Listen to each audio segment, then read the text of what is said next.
Hola queridos oyentes, muy buenos días, tardes o noches, y bienvenidos a la biblioteca, Historias y Relatos. Un lugar donde las páginas se transforman en caminos, donde cada palabra es un eco del pasado y cada relato, una llama encendida en la oscuridad. Aquí rescatamos voces olvidadas, y forjamos mundos que esperan ser descubiertos. Este es tu refugio, este es tu viaje a través de las palabras.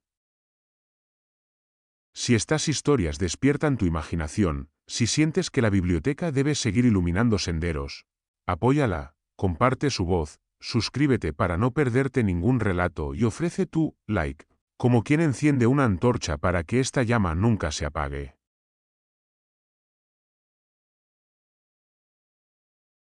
Todos saben, pero nadie actúa. El gran control social en España. Las chimeneas que durante décadas habían escupido humo en los valles industriales se fueron apagando una tras otra, como si alguien hubiese decidido silenciar de golpe el latido metálico de un país entero. Los pueblos que habían nacido alrededor de una mina de carbón o de un astillero gigantesco descubrieron que el rugido de las máquinas podía callar de la noche a la mañana, y que con él se apagaba también la seguridad de miles de familias que habían confiado en que su vida estaba escrita entre hierro, carbón y fuego. Durante años se había repetido que el progreso exigía sacrificios, pero nadie explicó del todo por qué aquel progreso se parecía tanto a un desmantelamiento lento, calculado y frío. En la década de los 90 la reconversión industrial fue vivida como una herida colectiva. Mineros acostumbrados a descender cada día a las entrañas de la tierra salieron por última vez con los cascos en la mano, no porque hubiesen vencido al carbón, sino porque las cuentas sobre una mesa en Madrid o Bruselas habían decidido que extraerlo ya no era rentable. En los puertos, los astilleros que habían levantado barcos inmensos comenzaron a llenarse de grúas oxidadas y esqueletos de naves inacabadas. En las ciudades siderúrgicas, las factorías apagaban hornos que parecían imposibles de callar. Cada cierre llevaba detrás miles de despidos y la sensación amarga de que lo que se destruía no era solo un empleo, sino una identidad. Los despidos masivos no llegaron con un estallido repentino, sino con un goteo constante que duró años. Una ERE tras otra, paquetes de jubilación anticipada, indemnizaciones que parecían una limosna disfrazada de pacto, promesas de recolocación que nunca se cumplieron. El obrero de mediana edad, que había entregado su juventud al calor de un horno o a los túneles de una mina, descubrió que de un día para otro pasaba a engrosar las listas del paro sin posibilidad real de volver a entrar en un mercado laboral que empezaba a cerrarse a quienes no fueran jóvenes, flexibles y dispuestos a cobrar menos por más horas. La reconversión industrial se justificaba con grandes palabras: modernización, adaptación al mercado, competitividad. Sin embargo, en los barrios obreros la realidad era otra. Los bares se llenaban de hombres que mataban el tiempo discutiendo qué sería de ellos, mientras sus mujeres trataban de sostener las casas con trabajos precarios en la limpieza, en la hostelería, en comercios mal pagados.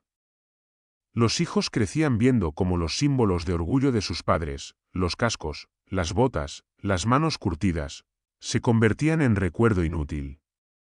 Donde antes había una comunidad cohesionada por la fábrica o el astillero, ahora quedaba un mosaico de familias aisladas, cada una tratando de sobrevivir a su manera. No se trataba únicamente de economía. Aquellos cierres arrasaban con la cultura obrera forjada en décadas de lucha. En una mina no solo se trabajaba, también se transmitía un modo de entender la solidaridad, la resistencia, el sentido de pertenencia. En un astillero no solo se construía acero, se tejían redes de confianza, de sindicatos fuertes, de conciencia de clase. Al desmontar esos espacios, se estaba desactivando poco a poco la capacidad de un grupo social para organizarse y resistir. Se deshilachaba el tejido que había hecho posible huelgas masivas en los 70 y los 80. Los gobiernos de la época presentaban la reconversión como inevitable. Había que integrarse en Europa, cumplir con las exigencias de la modernización, dejar atrás sectores obsoletos. Pero para los que lo vivían desde abajo, sonaba a condena disfrazada. Veían cómo las empresas se deslocalizaban hacia países donde la mano de obra era más barata, mientras aquí quedaban naves vacías y generaciones enteras condenadas a reinventarse sin que nadie les diese herramientas para ello. Los sindicatos intentaban plantar cara, pero cada huelga era respondida con represión mediática y promesas de negociación que terminaban en recortes. En los pueblos mineros, los paisajes se transformaron. Las montañas de escombro, los pozos y las torres metálicas, que antes eran símbolo de actividad, comenzaron a oxidarse. Se levantaron museos de la minería como si se tratara de rendir homenaje a un pasado glorioso que ya no tenía futuro. Los jóvenes, sin perspectivas, optaban por emigrar a las ciudades o aceptar trabajos temporales en el turismo. La promesa de modernización se traducía en desplazarse de la seguridad de un empleo estable a la fragilidad, de contratos de pocas horas, de sueldos que apenas alcanzaban para pagar un alquiler. El desmantelamiento no se vivía igual en todas partes. Había ciudades donde la diversificación económica permitía absorber parte del golpe. Pero en muchas comarcas la reconversión significó la ruina. Los barrios obreros comenzaron a mostrar signos de abandono, comercios cerrados, asociaciones vecinales debilitadas, infraestructuras olvidadas. Lo que antes era un espacio de cohesión se convertía en un territorio de silencio. Y en ese silencio, las posibilidades de resistencia se reducían.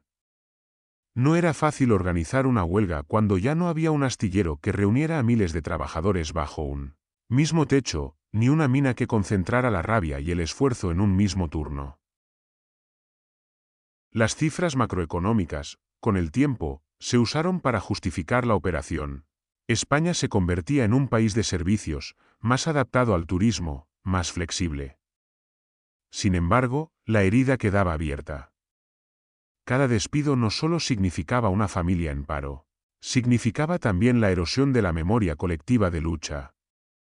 A medida que el trabajador despedido aceptaba un empleo precario en un bar o como vigilante subcontratado, el relato dominante pasaba a ser que ya no tenía sentido aferrarse al pasado industrial. Se naturalizaba la precariedad como destino. Las reconversiones, lejos de ser un proceso improvisado, mostraban un patrón claro. Primero se declaraba la inviabilidad de la empresa pública, después se ofrecían compensaciones, luego se cerraba con la promesa de que el territorio encontraría un nuevo futuro. Pero ese futuro nunca llegaba para la mayoría. Los territorios afectados quedaban en manos de alcaldes desesperados que trataban de atraer inversiones a base de ofrecer suelo barato y mano de obra flexible. Así, el tejido productivo se fragmentaba y con él la capacidad de organizar resistencias comunes. En los 90, la imagen de trabajadores encadenados a las verjas de las fábricas, cortando carreteras o enfrentándose con la policía, todavía aparecía en los telediarios. Pero con el paso de los años esas imágenes se hicieron más escasas.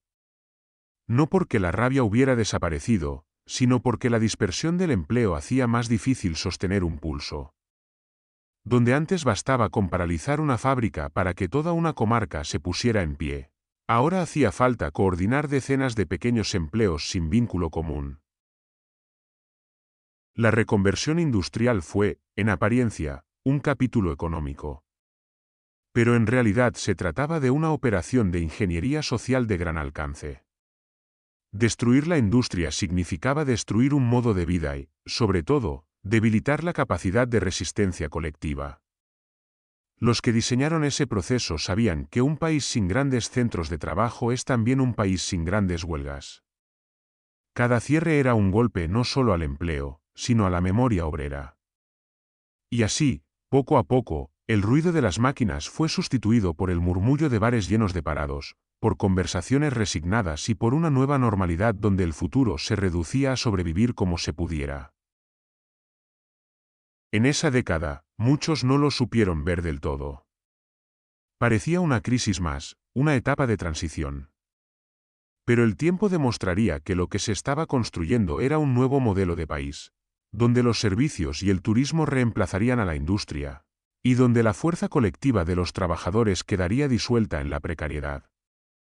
Los despidos masivos de los 90 no fueron solo un drama humano. Fueron también la primera pieza de un engranaje mucho mayor que acabaría moldeando la manera en que la sociedad entendía su propia capacidad de protesta. La expansión del sector servicios llegó como una promesa de estabilidad, aunque en realidad escondía una transformación profunda de la manera en que la gente trabajaba y se relacionaba con el empleo. Con la industria en retroceso, el turismo, la hostelería y el comercio comenzaron a presentarse como motores incuestionables de la economía. Los gobiernos hablaban con orgullo de cifras récord en la llegada de visitantes, de nuevos hoteles que se levantaban frente al mar, de centros comerciales que sustituían a los viejos mercados de barrio. Pero detrás de cada cifra de crecimiento se escondía un ejército de camareros, cocineros, recepcionistas, limpiadoras y dependientes que sostenían aquel brillo con jornadas interminables y sueldos que apenas alcanzaban para cubrir lo básico. El turismo, convertido en la joya de la corona, fue moldeando no solo la economía, sino también el paisaje urbano y social. Barrios enteros en las grandes ciudades se adaptaron a los visitantes extranjeros, mientras los alquileres subían y los vecinos de siempre eran desplazados. La hostelería se multiplicaba en cada esquina, pero lo que podía parecer una oportunidad laboral infinita se revelaba como una trampa de inestabilidad. Los contratos temporales se normalizaron, las horas extras sin pagar se convirtieron en rutina, y el mensaje dominante era que uno debía sentirse afortunado por tener un trabajo, aunque fuese precario, porque siempre había alguien dispuesto a ocupar tu lugar. El comercio siguió una dinámica parecida. Los grandes centros comerciales arrinconaron al pequeño negocio familiar y trajeron consigo un tipo de empleo más despersonalizado, donde los trabajadores rotaban continuamente y las plantillas se organizaban en turnos variables, imposibles de conciliar con la vida familiar. El dependiente dejó de ser la figura conocida de la tienda de toda la vida para convertirse en un rostro anónimo que podía desaparecer de un día para otro. La relación con el trabajo pasó a ser transitoria, marcada por la idea de que esto es lo que hay, y que no convenía exigir demasiado porque el puesto nunca era seguro. Esa expansión del sector servicios fue acompañada de un fomento deliberado de empleos poco organizados y dispersos. La lógica era sencilla: un trabajador aislado, que cambia de jefe cada pocos meses o que trabaja en una pequeña empresa sin sindicato, es un trabajador mucho más manejable. El patrón de las grandes fábricas, donde miles de personas compartían un mismo espacio y podían organizarse para reclamar colectivamente, se diluyó. En su lugar, surgió un mosaico de pequeñas unidades laborales donde la resistencia era mucho más difícil de articular. El camarero de un bar del centro no tenía vínculo alguno con la dependienta de una tienda en un centro comercial, ni con la limpiadora subcontratada de un hotel.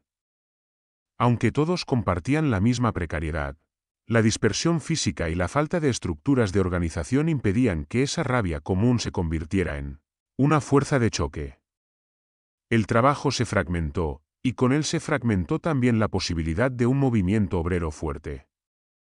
La dispersión geográfica y funcional servía como un mecanismo de control social invisible. Cada trabajador estaba demasiado ocupado en sobrevivir día a día como para coordinarse con otros en una lucha más amplia. Las empresas aprovecharon esta dinámica con precisión. La temporalidad se convirtió en la norma, y la rotación constante evitaba que los empleados se identificaran con un lugar o con sus compañeros. No había tiempo para construir solidaridad en un ambiente donde cada semana cambiaban las caras. Los contratos a tiempo parcial, los falsos autónomos y las subcontrataciones añadieron más capas de dispersión. En la práctica, los trabajadores se convirtieron en piezas intercambiables, fáciles de sustituir y por tanto reacias a arriesgarse en una protesta que pudiera costarles el puesto. Mientras tanto, la narrativa oficial hablaba de un país dinámico, moderno, abierto al mundo. El turismo batía récords y el consumo interno parecía sostener la economía. Los medios repetían que España había sabido reinventarse tras la caída de la industria, Pero lo que no se decía era que esa reinvención se basaba en la precariedad de millones de personas que servían copas, limpiaban habitaciones o atendían mostradores sin ninguna expectativa de mejorar sus condiciones. La dependencia del sector servicios, presentada como una fortaleza, era en realidad un mecanismo de subordinación social. El trabajador del turismo aprendió pronto que reclamar significaba arriesgarse a perder el empleo y quedar en una lista negra informal que corría de boca en boca entre empresarios. El camarero que denunciaba las horas extras sin pagar sabía que había 10 jóvenes esperando a ocupar su lugar. La limpiadora de hotel que intentaba organizarse con otras compañeras descubría que todas estaban subcontratadas por diferentes empresas, lo que hacía imposible una acción común. Cada esfuerzo por articular resistencia era disuelto por el diseño mismo del sistema, que fomentaba la rotación y la dispersión. El resultado fue una población trabajadora resignada a sobrevivir en un entorno donde el empleo era abundante en número, pero escaso en derechos. La ilusión de que siempre habría trabajo en el turismo o el comercio servía para apaciguar las tensiones. Nadie pasaba hambre absoluta, pero nadie lograba salir de la precariedad.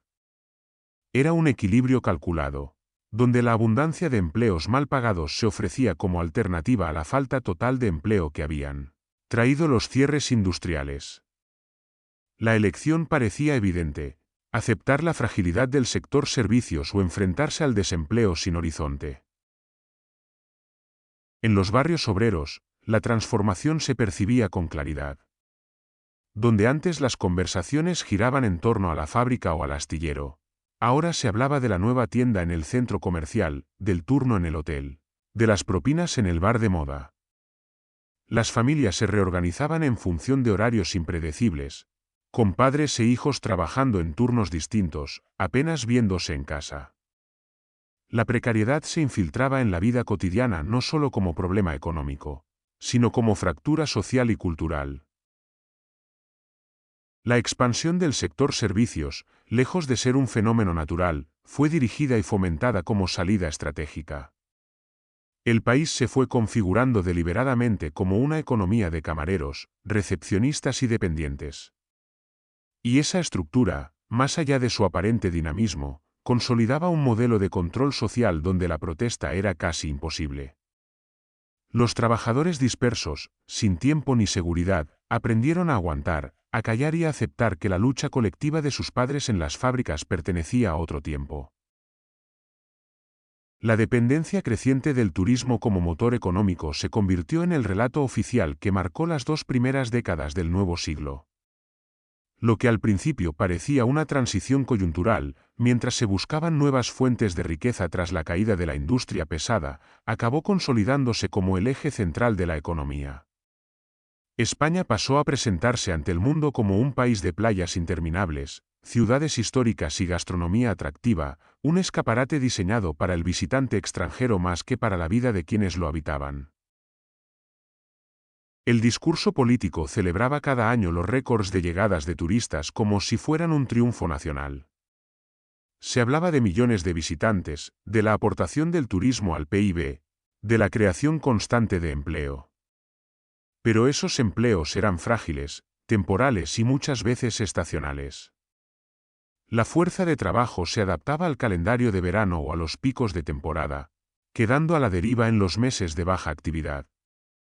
El país entero quedó sometido al vaivén de un sector que dependía de factores externos, como la estabilidad internacional, la moda de destinos y hasta el clima.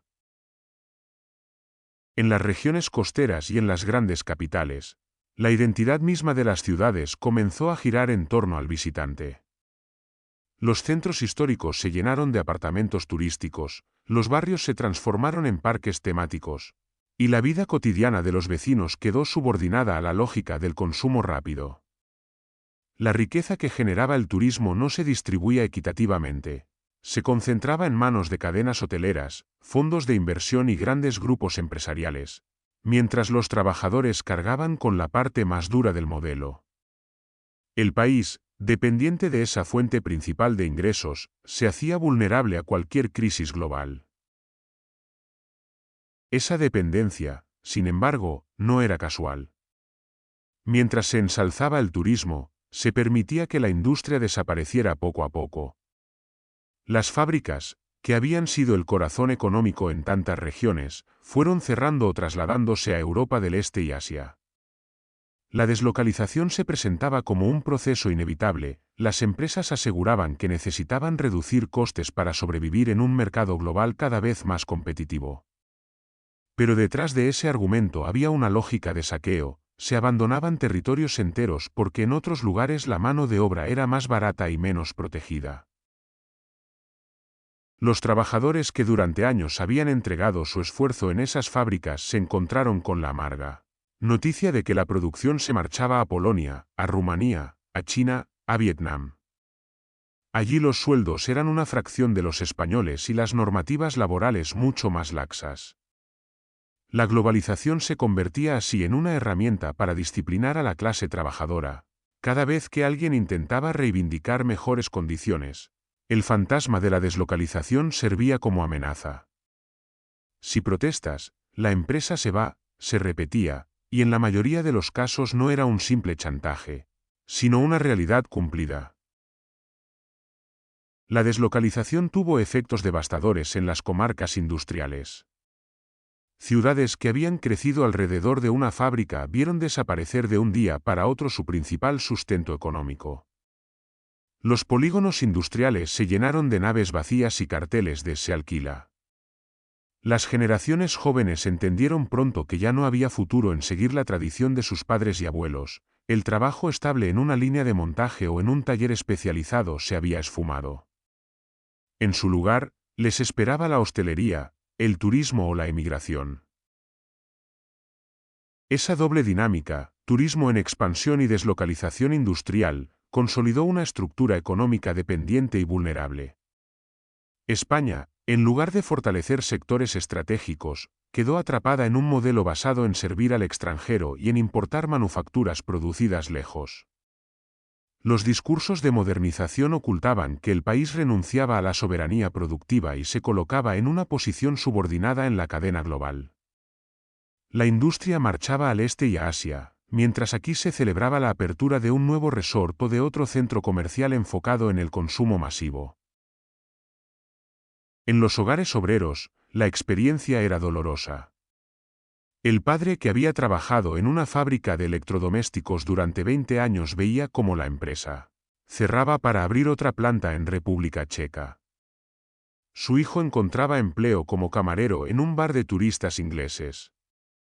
La aparente continuidad del empleo escondía una ruptura profunda, de un trabajo con convenio. Estabilidad y derechos se pasaba a otro marcado por la temporalidad, la incertidumbre y la sumisión. El tejido productivo se había transformado en tejido de servicios, con todas las implicaciones sociales que eso conllevaba. La deslocalización también tenía un efecto simbólico. Los trabajadores comenzaron a interiorizar la idea de que estaban en permanente competición con otros países, que su bienestar dependía de no reclamar demasiado para no espantar la inversión extranjera. Esa lógica de miedo se filtró en cada negociación, en cada convenio, en cada asamblea. La solidaridad internacional, que en otro tiempo se esgrimía como bandera, fue sustituida por una especie de competencia entre pobres, donde cada país trataba de ofrecer su mano de obra lo más barata posible para atraer capital. Así, la dependencia del turismo y la deslocalización industrial se complementaron como dos caras de una misma estrategia. Por un lado, se ofrecía un sector aparentemente infinito de empleo, aunque precario, que evitaba grandes explosiones de paro absoluto. Por otro, se usaba la amenaza de la globalización para disciplinar a los trabajadores y justificar la renuncia a cualquier plan industrial propio. La narrativa se repetía una y otra vez: no hay alternativa, los tiempos han cambiado, debemos adaptarnos. Y mientras tanto, la capacidad de la sociedad para organizarse colectivamente y cuestionar ese modelo se deshacía poco a poco, entre jornadas en hoteles y la resignación ante fábricas vacías. La reducción del peso de los sindicatos en sectores estratégicos fue quizá uno de los efectos más silenciosos, pero más determinantes de todo el proceso. Durante los años de la gran industria, los sindicatos habían sido un actor central. Estaban presentes en las fábricas, en los astilleros, en las minas. Tenían capacidad de convocar huelgas masivas y de paralizar la producción de una región entera. Pero con el cierre de esos espacios, y la dispersión del empleo hacia los servicios, los sindicatos fueron perdiendo fuerza. En lugar de miles de trabajadores reunidos bajo un mismo techo, había ahora pequeñas plantillas desperdigadas, con contratos temporales y poco margen para organizarse. El sindicalismo pasó de ser un instrumento de presión real a un elemento cada vez más institucionalizado, encerrado en mesas de diálogo y en negociaciones parciales. Allí donde aún quedaba algo de tejido industrial, los sindicatos mantenían presencia, pero su capacidad de acción se veía limitada por la amenaza constante de la deslocalización y por un marco legal que cada vez les ponía más obstáculos. La imagen del sindicalista combativo, que lideraba marchas y asambleas, fue sustituida en los medios por la caricatura del burócrata subvencionado, alguien más preocupado por sus privilegios que por defender a los trabajadores. Esta narrativa mediática no surgió por casualidad, formaba parte de una estrategia para desactivar la simpatía popular hacia la organización obrera. Los sectores estratégicos, energía, transporte, comunicaciones, fueron privatizados o fragmentados de tal manera que el peso sindical se diluyó. Telefónica, Repsol, Endesa o Argentaria dejaron de ser empresas públicas con plantillas cohesionadas para convertirse en corporaciones privatizadas, subcontratadas, con miles de empleados dispersos en filiales y empresas auxiliares. Esa fragmentación restaba identidad colectiva y dificultaba la posibilidad de articular huelgas fuertes. El trabajador ya no se sentía parte de una empresa pública que representaba a todo un país, sino de una subcontrata temporal que mañana podía desaparecer. En paralelo a esa pérdida de peso sindical, emergía un fenómeno nuevo que terminaría de redefinir el paisaje laboral, la gig economy. Lo que empezó como una supuesta revolución tecnológica pronto se convirtió en un mecanismo más de precarización. Los raiders que recorrían las ciudades en bicicleta, cargando mochilas de colores, se convirtieron en el símbolo de esta nueva etapa. Eran presentados como emprendedores, como jóvenes libres que elegían sus horarios gracias a las aplicaciones digitales. Pero en realidad eran falsos autónomos, sometidos a algoritmos opacos que decidían cuánto cobraban, cuándo trabajaban y si eran penalizados por rechazar pedidos. La gig economy no se limitó a la comida a domicilio. Se extendió a otros ámbitos: conductores de plataformas de transporte, repartidores de paquetería, incluso profesionales que debían facturar como autónomos para empresas que en la práctica les trataban como empleados. Este modelo, disfrazado de modernidad, permitía a las compañías ahorrarse cotizaciones, vacaciones, bajas y cualquier obligación social. El trabajador se convertía en un individuo aislado, sin derechos colectivos, obligado a competir contra sus propios compañeros en un mercado dominado por algoritmos y tarifas que siempre tendían a la baja. La aparición de esta economía de plataformas profundizó aún más la dispersión laboral. Si ya era difícil organizar a los empleados de un centro comercial o de un hotel, lo era mucho más reunir a miles de raiders que trabajaban solos por las calles, cada uno pendiente de su aplicación y sin apenas contacto entre ellos. Las pocas tentativas de sindicalización de estos nuevos trabajadores chocaban con la hostilidad de las empresas y con un marco legal que no terminaba de reconocer su verdadera condición laboral. La tecnología, en lugar de liberar, servía como una herramienta de control que vigilaba cada movimiento y castigaba la mínima desobediencia con la expulsión inmediata de la plataforma. El relato oficial vendía la gig economy como una oportunidad para los jóvenes, como la manera de tener ingresos rápidos y flexibles. Pero la realidad era que se trataba de una nueva forma de precariedad extrema, que profundizaba la desprotección iniciada con la caída de la industria. El joven que antes podía aspirar a un contrato estable en una fábrica o incluso en un hotel, ahora se encontraba pedaleando por la ciudad a cambio de unos euros por pedido, sin seguridad, sin horarios reales, sin red de apoyo. La reducción del peso sindical y la irrupción de la gig economy se retroalimentaron. Cuanto más se debilitaban las organizaciones tradicionales, más fácil era imponer nuevos modelos de empleo que aislaban al trabajador. Y cuanto más se extendían estos modelos, más difícil resultaba reconstruir un sindicalismo con capacidad real de resistencia. Así, el país entraba en una etapa donde la figura del obrero colectivo cedía paso a la del trabajador atomizado, cada uno peleando por sobrevivir en solitario, sin vínculos que pudieran transformarse en protesta organizada. La subida del empleo precario y a tiempo parcial terminó de consolidar un modelo en el que la incertidumbre se convirtió en rutina. En los años en que se apagaban las fábricas y se vaciaban los talleres, los contratos temporales pasaron de ser una excepción a ser la norma. El contrato indefinido, que había sido durante décadas un objetivo razonable para cualquier trabajador, se transformó en un privilegio al que pocos podían aspirar. La mayoría se movía entre contratos de 3 meses, de 6, de 1 año como mucho, con renovaciones que nunca estaban garantizadas y que colocaban a las familias en un estado de permanente inestabilidad. El empleo a tiempo parcial, presentado como una fórmula para conciliar la vida laboral y personal, se reveló en realidad como un mecanismo para recortar costes. Miles de personas, sobre todo mujeres y jóvenes, se vieron atrapadas en trabajos de pocas horas al día, con sueldos que no alcanzaban para cubrir necesidades básicas, obligadas a aceptar dobles y hasta triples empleos para sobrevivir. Esta fragmentación del tiempo laboral tuvo un efecto corrosivo.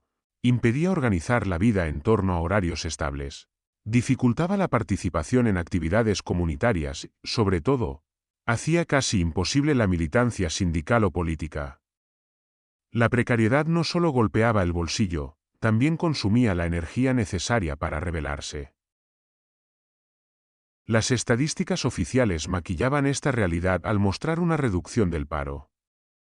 Se hablaba de miles de nuevos contratos, pero se ocultaba que la mayoría eran a tiempo parcial, temporales y con salarios bajos. El trabajador precario aparecía en las gráficas como un empleo más, cuando en realidad vivía en la cuerda floja. Esa manipulación de los datos alimentaba el relato de que el país avanzaba en la buena dirección, mientras en los barrios la gente aprendía a sobrevivir con menos, a saltar de un empleo a otro, a no hacer planes a largo plazo porque nada estaba garantizado. El sector público, que podía haber sido un refugio frente a esa tormenta, también se transformó en terreno de precariedad. La fragmentación del empleo público en autonomías y subcontratas multiplicó la inseguridad. Allí donde antes había funcionarios con estabilidad y convenios sólidos, comenzaron a proliferar trabajadores temporales, interinos que encadenaban años de contratos renovados al borde de la legalidad, y empleados externalizados a través de empresas privadas. En hospitales, universidades, escuelas o servicios municipales, cada vez más funciones pasaban a manos de subcontratas que gestionaban limpieza, seguridad, mantenimiento e incluso labores administrativas.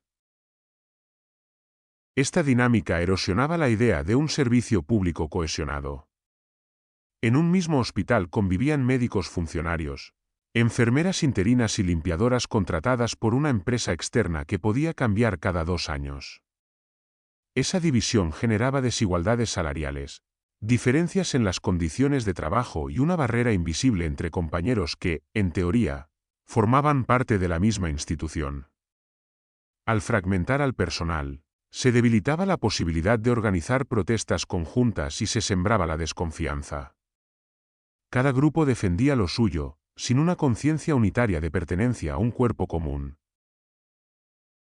La externalización se justificaba con el argumento de la eficiencia.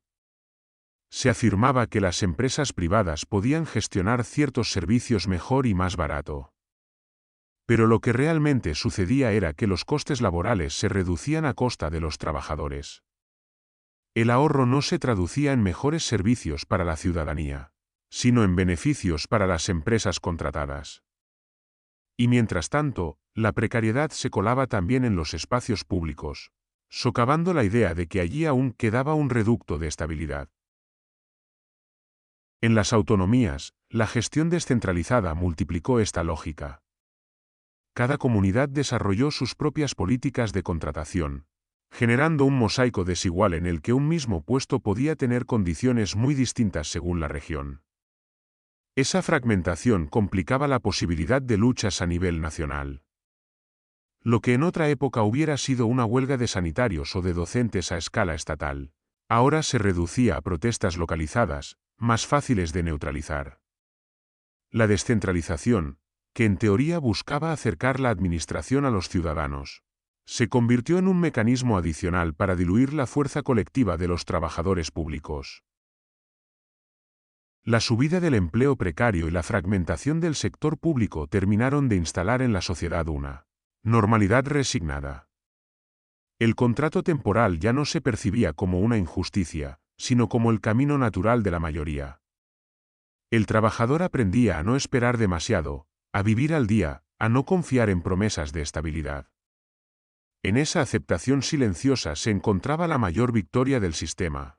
El control social se ejercía no con grandes medidas represivas, sino con la imposición de una vida marcada por la inseguridad constante, que obligaba a cada persona a centrarse en sobrevivir sin tiempo ni fuerzas para rebelarse. La reforma laboral de 1994 fue presentada como un paso necesario hacia la modernización del mercado de trabajo. El lenguaje técnico de los ministros hablaba de flexibilización, de adaptación a la nueva economía global, de incentivar la contratación. En la práctica, lo que significó fue abrir la puerta a un modelo en el que el contrato indefinido perdía valor y la temporalidad pasaba a ser aceptada como normal. El discurso oficial insistía en que los cambios eran imprescindibles para combatir el paro juvenil, para que las empresas se animaran a contratar sin miedo a las rigideces del marco legal. Pero para quienes lo vivieron desde abajo, el resultado fue la institucionalización de la inseguridad. Hasta ese momento, todavía quedaban resquicios de la vieja idea de que un empleo debía dar estabilidad, de que la empresa tenía obligaciones con el trabajador más allá de la mera productividad inmediata. Con la reforma de 1994 se normalizó la idea de que el trabajador debía adaptarse a los vaivenes del mercado, que su permanencia dependía más de las necesidades coyunturales de la empresa que de su propio esfuerzo o antigüedad. Los contratos temporales, que ya existían, pasaron a ser utilizados de forma masiva. Miles de jóvenes entraron en el mercado laboral encadenando contratos de corta duración, sin acceso real a indemnizaciones dignas ni a una carrera estable. El lenguaje engañoso de la flexibilidad se tradujo en precariedad cotidiana. Empresas que antes tenían que justificar la necesidad de un contrato temporal comenzaron a usar esa figura de manera indiscriminada. El trabajador que pedía un préstamo o quería alquilar una vivienda se encontraba con que su contrato de 3 meses no servía para demostrar solvencia. La incertidumbre no solo afectaba a la vida laboral, sino a la capacidad de planificar cualquier aspecto de la vida personal, formar una familia, hipotecarse. Incluso imaginar un futuro más allá del siguiente contrato se volvió arriesgado. La reforma de 2002 profundizó esa senda. El gobierno de entonces insistió en que había que dinamizar el mercado, hacerlo más competitivo y reducir las supuestas trabas que impedían a las empresas contratar y despedir con agilidad. Bajo esas consignas, se facilitó el uso de expedientes de regulación de empleo, ERE, y se abarató el despido en general. Si en 1994 se había abierto la puerta, en 2002 se desmanteló el marco que aún protegía a los trabajadores frente a la arbitrariedad. Los ERE, que hasta entonces se concebían como medidas excepcionales para situaciones de crisis real, pasaron a ser un instrumento habitual de ajuste. Grandes empresas con beneficios millonarios comenzaron a usarlos para deshacerse de plantillas enteras, aprovechando las nuevas facilidades legales. El mensaje que recibía el trabajador era claro: su puesto no dependía de su desempeño, ni siquiera de la rentabilidad de la empresa, sino de decisiones estratégicas que podían justificar el despido en cualquier momento. La cultura del miedo se extendió. Los sindicatos, debilitados por la fragmentación y la pérdida de influencia, apenas lograban frenar los procesos más agresivos. La judicialización de los despidos colectivos servía en muchos casos para ganar tiempo, pero las resoluciones solían llegar tarde, cuando ya cientos o miles de trabajadores habían quedado fuera. La incertidumbre se convirtió en el elemento central de la vida laboral. Quien conservaba un contrato indefinido sabía que su valor real se había reducido, porque la empresa disponía de nuevas herramientas para prescindir de él con menor coste. El relato mediático apoyaba estas reformas con un lenguaje de inevitabilidad. Se repetía que eran medidas necesarias para converger con Europa, para ser competitivos en un mundo globalizado, para que los empresarios se animaran a invertir.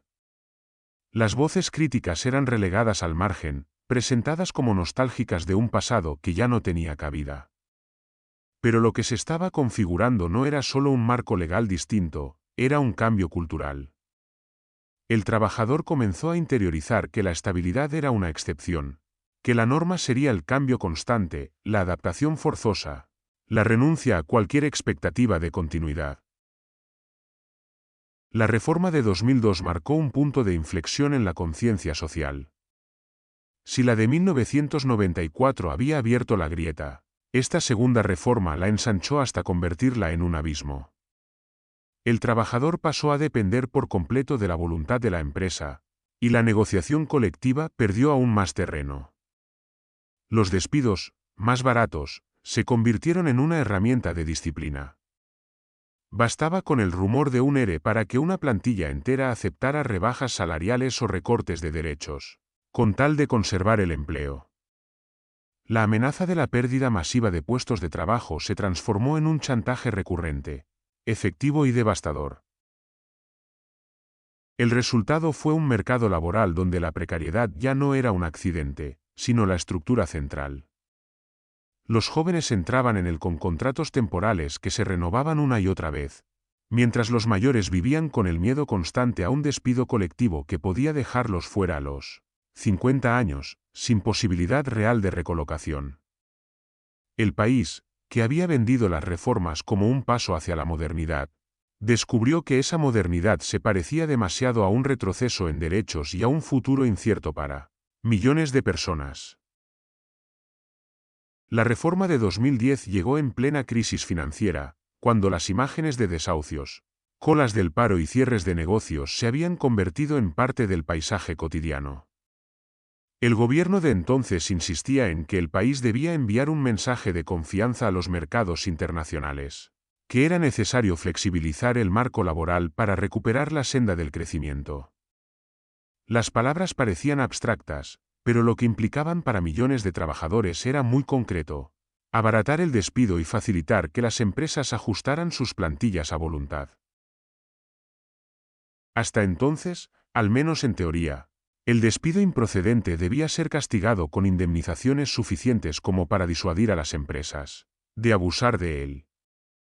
La reforma de 2010 redujo esas indemnizaciones, argumentando que así se incentivaría la contratación porque las empresas perderían el miedo a contratar. En la práctica, lo que se generó fue una sensación de vulnerabilidad aún mayor. El trabajador comprendió que, si antes su puesto era frágil, ahora lo era todavía más. La empresa podía deshacerse de él con menos coste, y lo haría en cuanto lo considerase conveniente. La introducción de nuevas fórmulas de flexibilidad, como la posibilidad de modificar horarios, funciones y condiciones con mayor facilidad, erosionó aún más el terreno de la negociación colectiva. Las empresas tenían más margen para imponer cambios sin acuerdo, mientras que los sindicatos apenas podían reaccionar. El lenguaje de la crisis servía como escudo para todo, se repetía que eran medidas inevitables, que no había alternativa si se quería evitar un colapso mayor. Sin embargo, los efectos recaían siempre en el mismo lado, sobre los trabajadores, que debían cargar con la inestabilidad, la pérdida de derechos y la reducción de su capacidad de presión. La reforma de 2012, impulsada apenas 2 años después, fue incluso más contundente. Se presentó como la herramienta definitiva para modernizar el mercado laboral, pero en realidad significó un desmantelamiento directo de los convenios colectivos y de la protección más básica frente al poder empresarial. Si la reforma de 2010 había debilitado al trabajador, la de 2012 lo dejó prácticamente desnudo. El cambio más duro fue la prioridad otorgada al convenio de empresa sobre el convenio sectorial. Hasta entonces, los convenios sectoriales garantizaban un mínimo de derechos comunes a todos los trabajadores de una misma rama. Con la nueva legislación, una empresa podía imponer un convenio propio con condiciones inferiores, siempre y cuando se firmara con representantes internos. Esto abrió la puerta a una carrera a la baja. Cada empresa podía competir con las demás ofreciendo peores condiciones laborales para abaratar costes, sabiendo que la ley ya no obligaba a mantener los estándares del sector. El resultado fue devastador. Las plantillas más vulnerables, en pequeñas y medianas empresas, se vieron obligadas a aceptar rebajas salariales, jornadas más largas y menor cobertura social. Los sindicatos, debilitados y fragmentados, tenían cada vez más dificultades para frenar esa tendencia. Los despidos colectivos se multiplicaron, ahora mucho más baratos y con menos trabas judiciales. El trabajador pasó a depender por completo de la voluntad empresarial, sin una red colectiva sólida que le protegiera. La reforma de 2012 también consolidó figuras como el descuelgue de convenios, que permitía a las empresas no aplicar los acuerdos firmados si alegaban dificultades económicas. La carga de la prueba se redujo y, en la práctica, bastaba con mostrar pérdidas o previsiones negativas para dejar de aplicar las condiciones pactadas. Esa herramienta, presentada como un salvavidas para las empresas, se transformó en un mecanismo de chantaje contra los trabajadores, aceptar recortes o enfrentarse al despido. El impacto social fue inmediato. Miles de trabajadores vieron cómo sus condiciones empeoraban de un día para otro, mientras los medios repetían que la reforma era necesaria para recuperar la confianza internacional y atraer inversión. La palabra competitividad se convirtió en sinónimo de precariedad. El país entero se sometió a la lógica de que la única manera de sobrevivir era abaratar el trabajo, renunciar a derechos y asumir la vulnerabilidad como condición natural. Lo más grave fue el cambio cultural que se consolidó. La reforma de 2012 enseñó a toda una generación que reclamar colectivamente apenas servía de nada. La negociación colectiva perdió su carácter de herramienta de lucha para convertirse en un trámite cada vez más débil. La asimetría entre empresas y trabajadores se disparó, y el miedo se instaló en cada centro de trabajo. La idea de la huelga como instrumento de presión perdió fuerza porque las condiciones legales, mediáticas y sociales la hacían casi imposible de sostener. Con estas dos reformas encadenadas, el país entró en una etapa donde la precariedad se normalizó como única salida. El trabajador ya no esperaba estabilidad, ya no confiaba en los convenios, ya no veía en el sindicato una garantía real. Aprendió a sobrevivir individualmente, a callar, a aceptar. Y en ese silencio impuesto se encontraba el verdadero éxito de la estrategia, un control social que no necesitaba violencia explícita, porque bastaba con la amenaza constante del despido y la imposibilidad de organizarse colectivamente. La introducción del descuelgue de convenios fue uno de esos cambios que, en apariencia, parecían técnicos, casi invisibles para quien no estaba inmerso en el lenguaje jurídico laboral, pero que en la práctica tuvo un efecto devastador en la vida cotidiana de millones de trabajadores. Hasta entonces, los convenios colectivos se entendían como un suelo común, una protección mínima que ninguna empresa podía rebajar. El convenio sectorial marcaba unas condiciones que eran obligatorias, lo que daba cierta seguridad de que no habría competencia desleal entre compañías a costa de los derechos laborales. Con el descuelgue, esa garantía se evaporó. La nueva norma permitía a las empresas dejar de aplicar el convenio pactado si alegaban dificultades económicas. Bastaba con demostrar pérdidas, o incluso con proyectar una previsión negativa, para justificar que no se podían asumir las condiciones acordadas. En teoría, era una medida excepcional para salvar empleos. En la práctica, se convirtió en un mecanismo de chantaje. El empresario podía sentarse frente a la plantilla y decir, o aceptáis condiciones peores, o presentamos un ERE y os vais a la calle. El trabajador ya no negociaba en igualdad, sino bajo la sombra del despido masivo. El descuelgue no solo recortó salarios, también permitió ampliar jornadas, reducir descansos, modificar turnos. Las conquistas de décadas de lucha obrera podían evaporarse con una simple alegación de dificultades. Y lo más perverso era que muchas empresas lo usaban incluso en contextos de beneficios, maquillando balances o inflando gastos para justificar el recorte. El marco legal les daba la cobertura, y el miedo hacía el resto. El trabajador aceptaba porque la alternativa era el paro. En paralelo, se facilitaba aún más el uso de contratos temporales y a tiempo parcial. Si en los 90 la temporalidad se había abierto paso, con estas reformas alcanzó niveles estructurales. Las empresas ya no necesitaban justificar la temporalidad como algo ligado a una campaña o a un proyecto concreto. La usaban como fórmula habitual. El empleo indefinido se convirtió en un lujo, y el joven que entraba en el mercado laboral aprendía desde el primer día que lo normal era encadenar contratos cortos, con la incertidumbre de no saber si habría renovación. El tiempo parcial, presentado como opción de flexibilidad y conciliación, en realidad se tradujo en precariedad encubierta. Miles de trabajadores tenían contratos de 20 horas semanales, pero en la práctica hacían 40, con la mitad de esas horas sin pagar.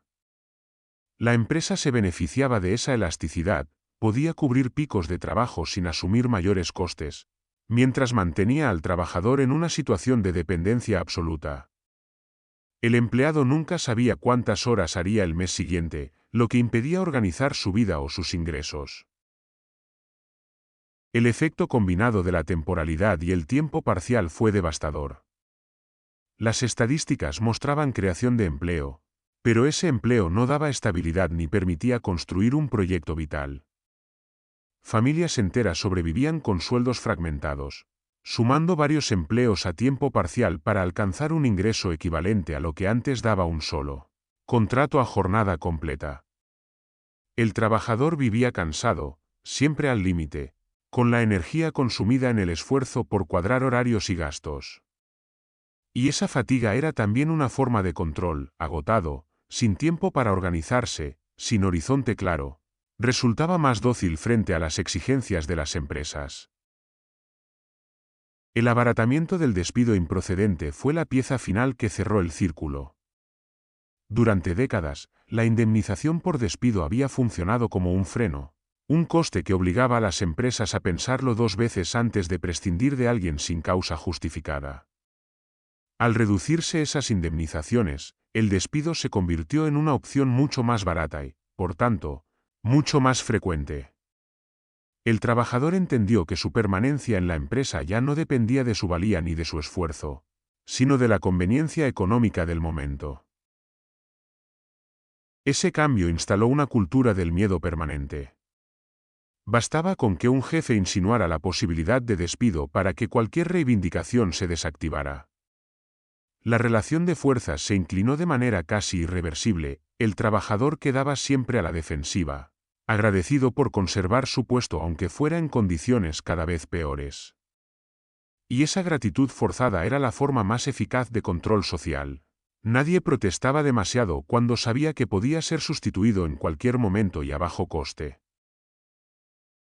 De este modo, el descuelgue de convenios, la generalización de los contratos temporales y parciales, y el abaratamiento del despido se combinaron en una misma lógica. No eran medidas aisladas, sino piezas de un engranaje diseñado para precarizar de forma estructural. La flexibilidad prometida se tradujo en inseguridad, la competitividad en pérdida de derechos, la modernización en sumisión. Y el resultado fue una sociedad en la que la protesta colectiva se volvía cada vez más difícil, no porque desapareciera la rabia, sino porque la estructura misma del trabajo convertía esa rabia en impotencia dispersa. El fomento del contrato de prácticas y la proliferación de becarios mal pagados fue otro de los caminos por los que se profundizó la precarización. Bajo la apariencia de ofrecer una oportunidad a los jóvenes para adquirir experiencia, las empresas convirtieron las prácticas en una fuente de mano de obra barata, muchas veces gratuita. Miles de recién titulados entraban en despachos, redacciones, oficinas o talleres con la esperanza de aprender un oficio y abrirse camino. Pero lo que encontraban era un sistema diseñado para aprovecharse de su necesidad. Trabajaban jornadas completas, asumían responsabilidades reales, incluso sustituían a empleados en plantilla, pero su remuneración era simbólica o inexistente. Este mecanismo no solo explotaba a los jóvenes, sino que degradaba el mercado en su conjunto. Al tener un flujo constante de becarios dispuestos a aceptar cualquier condición con tal de sumar experiencia al currículum, las empresas reducían contrataciones reales. El mensaje que se transmitía era claro: primero había que trabajar gratis o por cantidades irrisorias, después quizá llegaría la recompensa. Pero para muchos, esa recompensa nunca llegaba. El salto de becario a empleado estable se convirtió en una excepción, y no en la regla.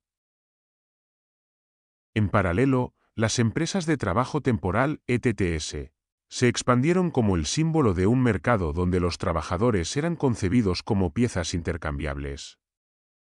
Las ETTS ofrecían a las empresas la posibilidad de contratar y despedir sin ataduras, externalizando cualquier responsabilidad. Para el trabajador, esto significaba vivir en un limbo. No pertenecía realmente a la empresa donde prestaba sus servicios, ni tenía garantías de continuidad más allá de unas semanas. Su identidad laboral se disolvía en un contrato firmado con una agencia que lo enviaba de un lado a otro, según la demanda. La lógica de las ETTS consolidó la idea de que el trabajador debía estar siempre disponible, siempre flexible, siempre agradecido por ser llamado de nuevo. Muchos vivían pendientes del teléfono o del correo electrónico, esperando el aviso de que había un turno, un día de trabajo, una semana como máximo. Esa inseguridad permanente minaba la posibilidad de construir cualquier proyecto vital. La vida quedaba sometida al calendario de la agencia y a la volatilidad de la demanda empresarial. Todo esto desembocó en la consolidación de un mercado laboral dual, por un lado, un pequeño núcleo de trabajadores fijos protegidos, que aún conservaban derechos adquiridos en etapas anteriores. Por otro, una mayoría creciente de temporales y precarios, sin seguridad ni capacidad de negociación. Esa dualidad fracturó a la clase trabajadora. Mientras los fijos trataban de defender sus conquistas, los temporales se veían atrapados en una rueda de contratos inseguros, con salarios más bajos y menos derechos. La división funcionaba como una estrategia de control. Al existir dos realidades paralelas, se dificultaba la construcción de una conciencia común. Los trabajadores estables miraban con recelo a los temporales, temiendo que su precariedad arrastrara a la baja sus propias condiciones. Los precarios, por su parte, veían a los fijos como privilegiados ajenos a su sufrimiento.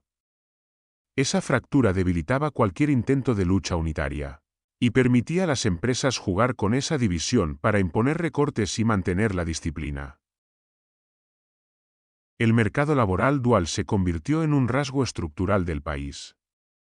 Mientras en los discursos se hablaba de igualdad de oportunidades, la realidad era que dos trabajadores podían desempeñar el mismo puesto con condiciones completamente distintas. Uno protegido por un contrato indefinido, el otro encadenando temporales a través de una ETT o un convenio de descuelgue. Esa desigualdad se normalizó, como si fuera inevitable, y terminó por calar en la mentalidad colectiva. Había que resignarse a que unos pocos conservaran la estabilidad mientras la mayoría aprendía a sobrevivir en la precariedad. La combinación de becarios explotados, trabajadores temporales de ETTS y el mercado dual no fue casual ni accidental. Formaba parte de una estrategia coherente que había ido desplegándose durante décadas: desactivar la fuerza colectiva de la clase trabajadora, fragmentarla en múltiples categorías y mantenerla bajo la amenaza constante de la sustitución.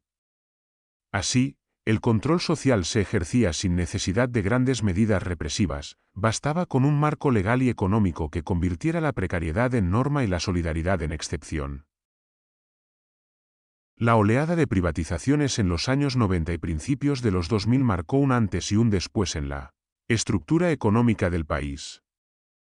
Empresas que durante décadas habían sido públicas y habían representado símbolos de soberanía, Telefónica, Repsol, Endesa, Argentaria, entre otras, pasaron a manos privadas bajo el argumento de que la competencia las haría más eficientes, modernas y rentables. En los telediarios se repetía que aquello era un paso inevitable, que Europa exigía liberalizar mercados, que el Estado debía desprenderse de empresas para centrarse en su papel regulador. La palabra modernización volvía a aparecer, como un mantra que justificaba cualquier decisión. Pero en los barrios y en los centros de trabajo, la experiencia era distinta. Los trabajadores de esas empresas públicas habían disfrutado hasta entonces de cierta estabilidad, de convenios relativamente sólidos y de un orgullo particular.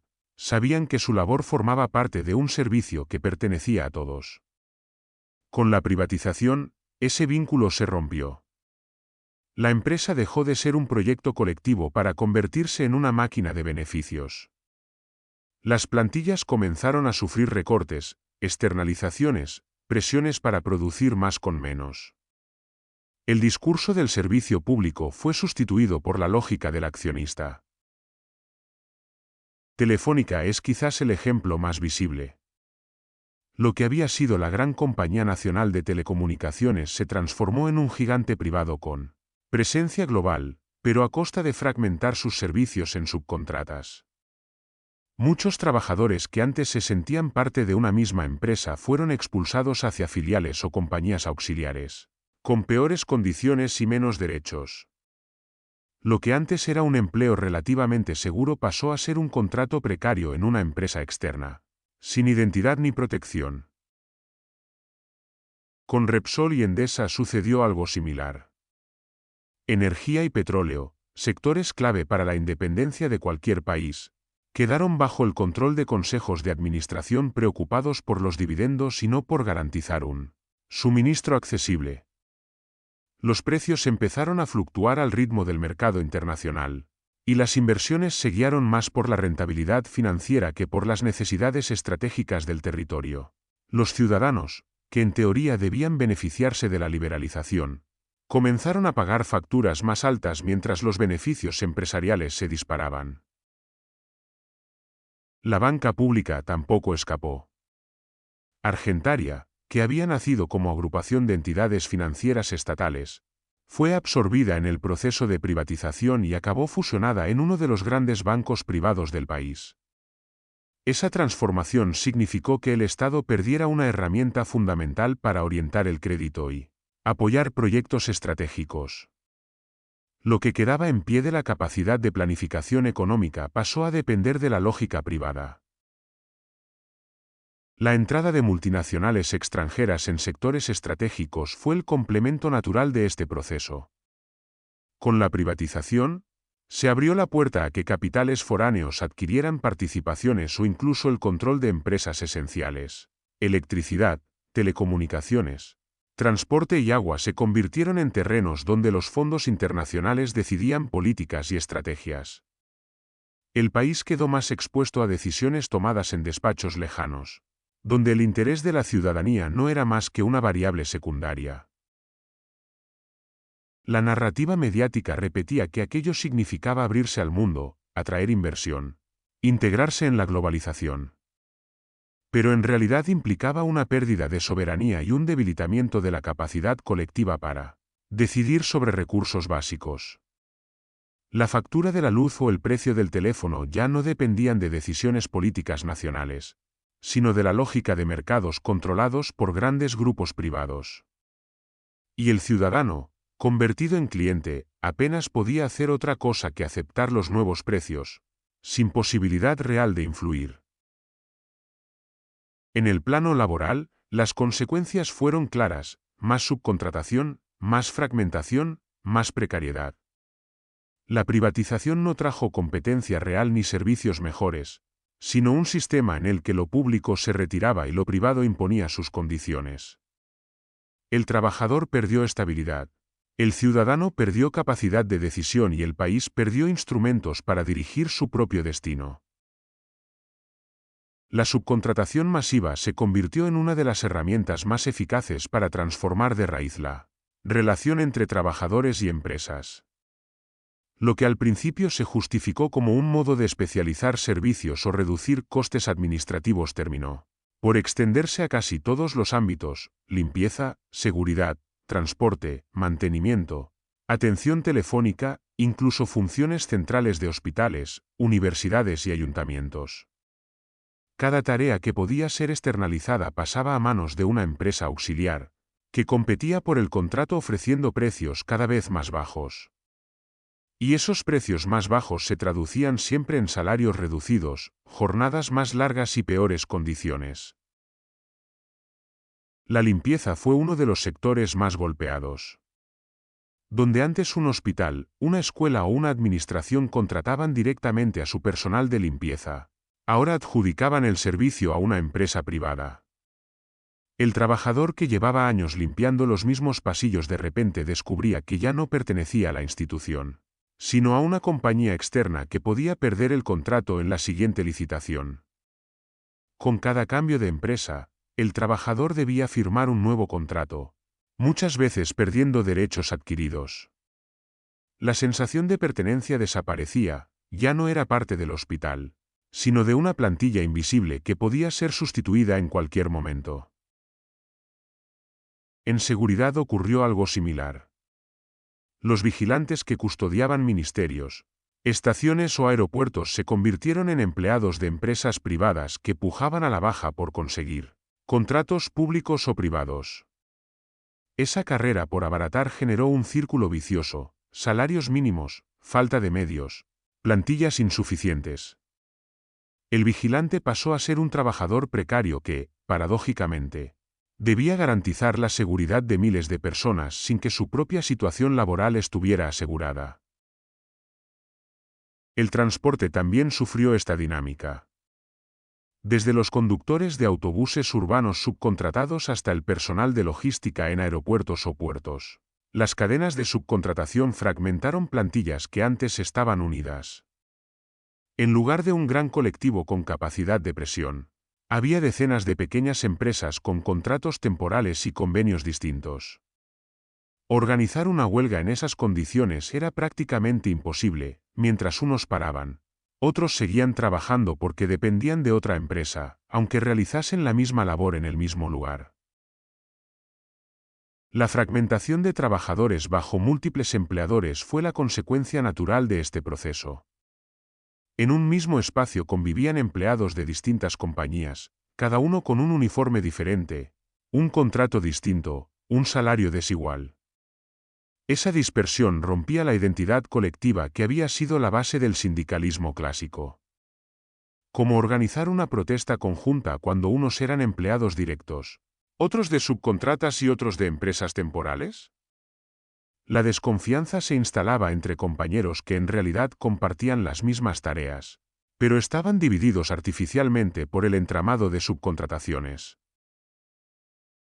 La pérdida de identidad colectiva obrera se hizo cada vez más evidente. El trabajador dejó de sentirse parte de una gran empresa o de un sector con unidad de intereses.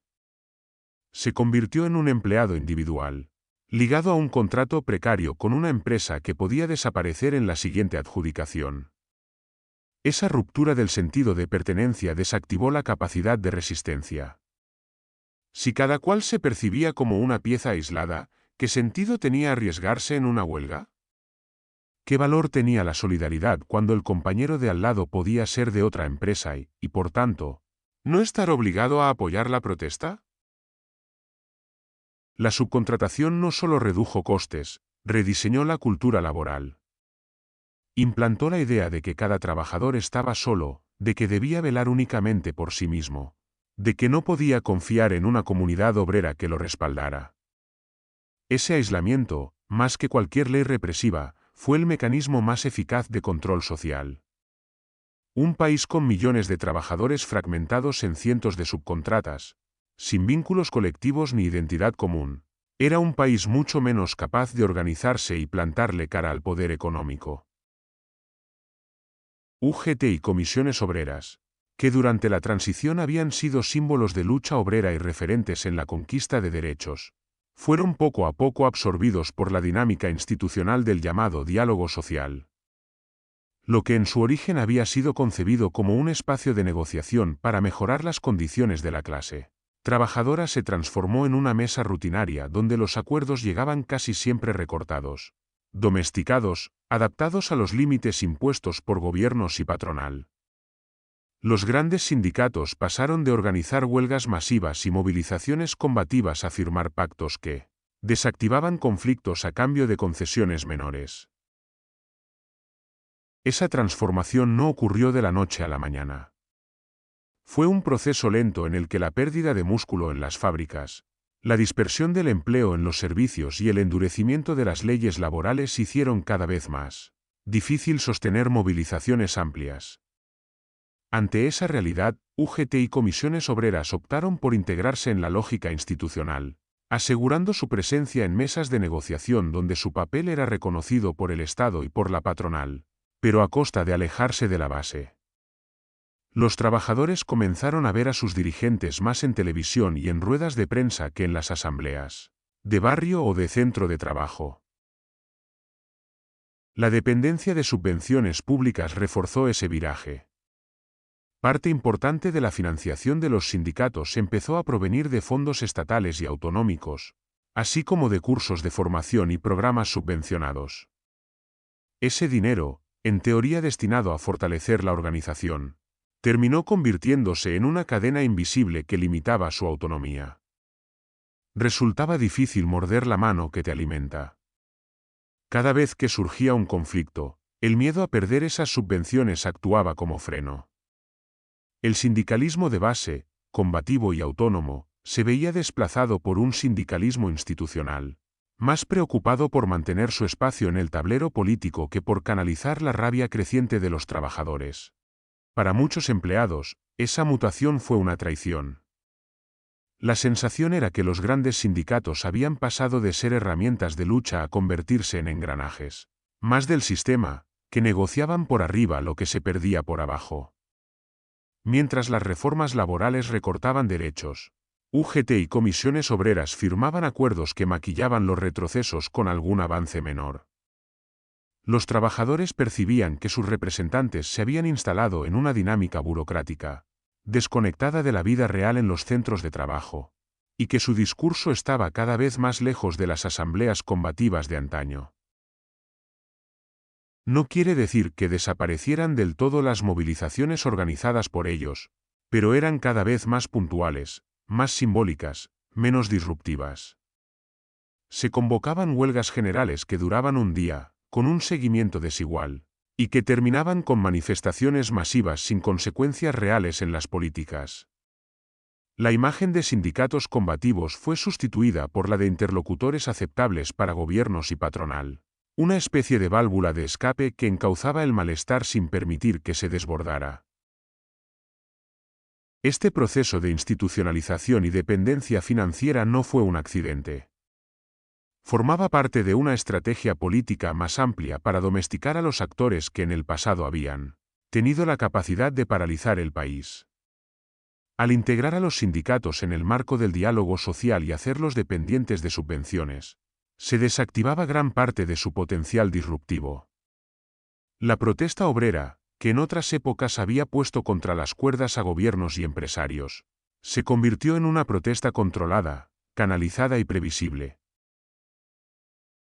Los pactos firmados para desactivar huelgas se convirtieron en un ritual previsible. Cada vez que la presión de la base empujaba hacia una convocatoria de paro o una movilización amplia, la dirección de los grandes sindicatos se sentaba a negociar con el gobierno o con la patronal y, tras unas semanas de reuniones, anunciaba un acuerdo que en apariencia contenía concesiones, pero que en la práctica apenas rozaba lo esencial. La huelga quedaba desactivada antes de nacer, y lo que pudo ser un pulso real terminaba reducido a un comunicado que hablaba de avances y compromisos futuros. Ese mecanismo generó una enorme frustración en los trabajadores. Muchos sentían que el sacrificio de prepararse para una huelga, el riesgo de perder salario y enfrentarse a represalias, quedaba en nada porque la negociación se resolvía con medidas cosméticas. Una pequeña subida salarial, un compromiso de revisar condiciones en el futuro, un plan de formación. Migajas a cambio de apagar un fuego que amenazaba con extenderse. La dinámica se repitió tantas veces que acabó por erosionar la credibilidad de los grandes sindicatos entre amplias capas de la clase obrera.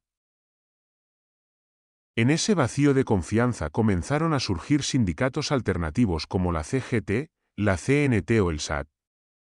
Estas organizaciones trataban de mantener viva la tradición combativa, rechazando el modelo de diálogo institucional y apostando por la acción directa. Convocaban huelgas sectoriales, organizaban piquetes, denunciaban públicamente los abusos. Pero su fuerza era limitada. La dispersión del empleo, la precariedad y la falta de recursos hacían muy difícil competir con el aparato de UGT y comisiones obreras. Además, las leyes laborales y las trabas legales complicaban el reconocimiento de estos sindicatos en muchos sectores, lo que los dejaba en situación de marginalidad. Aún así, estos sindicatos alternativos lograron mantener encendida una llama de resistencia. En algunos sectores concretos, ferroviarios, telemarketing, educación, agricultura, consiguieron articular protestas significativas. El SAT, por ejemplo, se hizo conocido por sus acciones en el campo andaluz, ocupando tierras y denunciando la explotación laboral en el sector agrario. La CGT mantuvo presencia en transportes y telecomunicaciones, y la CNT, aunque más reducida, conservó su tradición anarquista de lucha directa. Pero en conjunto, su impacto a nivel nacional era limitado. Eran demasiados frentes dispersos en un país cada vez más fragmentado. La criminalización mediática de los sindicatos combativos terminó por aislarlos aún más. Cada acción de protesta era presentada en los telediarios como un acto irresponsable, dañino para el ciudadano de a pie. Si un piquete cortaba una carretera, la noticia no destacaba las razones de la huelga, sino los atascos y las molestias generadas. Si un grupo de trabajadores ocupaba unas oficinas para exigir derechos, los titulares hablaban de radicales que impedían la normalidad. El relato mediático invertía la realidad. Los que luchaban por condiciones dignas eran presentados como culpables de los problemas del país, mientras las causas profundas de la precariedad quedaban ocultas. Los tertulianos repetían hasta el cansancio que los sindicatos eran un vestigio del pasado, que vivían de subvenciones, que solo buscaban mantener privilegios. Y cuando se referían a los sindicatos alternativos, el tono era aún más duro, se los retrataba como violentos, antisistema, enemigos del progreso. Esta campaña de desprestigio caló en la sociedad, especialmente entre las generaciones más jóvenes, que habían crecido en un contexto donde la precariedad era la norma y donde la acción sindical parecía un esfuerzo inútil o incluso contraproducente. Así, el círculo se cerraba. Los grandes sindicatos, domesticados por el diálogo social y las subvenciones, firmaban pactos que desactivaban la movilización. Los pequeños sindicatos, que intentaban mantener la combatividad, eran marginados por su debilidad y criminalizados por los medios. Entre unos y otros, la clase trabajadora quedaba atrapada en un escenario donde la organización colectiva era cada vez más difícil, y donde la protesta parecía condenada al fracaso o al descrédito. Los servicios mínimos obligatorios en transportes y sanidad se convirtieron en uno de los instrumentos más eficaces para neutralizar huelgas sin necesidad de prohibirlas abiertamente. Cada vez que los trabajadores de metro, autobuses, trenes o hospitales convocaban un paro, las autoridades imponían porcentajes tan elevados de servicios mínimos que, en la práctica, la huelga perdía fuerza. Un derecho concebido para interrumpir la normalidad y generar presión sobre la patronal y el gobierno acababa convertido en una protesta simbólica, porque los autobuses seguían circulando. Los trenes continuaban en marcha y los hospitales mantenían casi la totalidad de sus plantillas activas. El ciudadano medio veía así la huelga como un estorbo relativo, algo molesto pero no paralizante, y los medios se encargaban de reforzar esa percepción. Se hablaba de la responsabilidad del Estado en garantizar los servicios esenciales, Pero nunca se señalaba que unos mínimos desproporcionados vaciaban de contenido el derecho de huelga. El resultado era un equilibrio perverso, se mantenía la fachada de un derecho constitucional, pero se lo neutralizaba en su práctica real. La judicialización de las huelgas fue otro paso decisivo. Cada convocatoria importante era llevada a los tribunales por parte de empresarios, gobiernos autonómicos o incluso la propia administración central. Los jueces decidían si el paro se ajustaba a la ley, si el número de piquetes era aceptable, si los servicios mínimos eran suficientes. En demasiadas ocasiones, los tribunales dictaban sentencias que limitaban la protesta o directamente la declaraban ilegal. La justicia laboral, en lugar de proteger el derecho de huelga, se convirtió en un filtro que lo condicionaba hasta hacerlo irreconocible. Los sindicatos y colectivos que intentaban mantener movilizaciones fuertes se encontraban con un laberinto judicial que alargaba los procesos hasta vaciar de eficacia cualquier acción.